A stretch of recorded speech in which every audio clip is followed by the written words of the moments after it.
কুমড়ো ডোগা তো অনেকেই খেয়েছো, একবার এইভাবে করে খেয়ে দেখো, আঙুল চেটে পুটে খাবে। কড়াই গরম করে সরষের তেল, তেজপাতা আর রসুন থেঁতো করে দিয়ে দিলাম। তারপরে এর মধ্যে দিয়ে দিলাম একটু গ্রেট করা আদা, আর দিয়ে দিলাম কলাইয়ের ডাল। কলাইয়ের ডালটা দিয়ে ভালো করে একটু নাড়াচাড়া করে একটু দিয়ে দিলাম লবণ। ডালটা একটু ভালো করে ভাজা হয়ে আসলেই এর মধ্যে এখন আমি দিয়ে দেবো গোটা কেটে রাখা আলু আর কাঁচা লঙ্কা।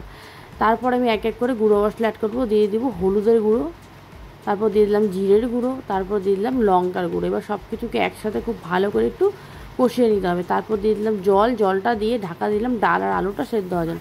ঢাকনা খুলতে দেখো ডালটা আর আলুটা অনেকটা সেদ্ধ হয়ে এসেছে। এবার কেটে ধুয়ে রাখা মিষ্টি কুমড়ো ডোগাটা আমি এর মধ্যে দিয়ে দিলাম। ডোগাটা দেওয়ার পর অনেকটা হয়ে যাবে, তারপর একটু নাড়াচাড়া করে ঢাকা দিলেই ডোগাটা কিন্তু মজে একদম অল্প হয়ে যাবে।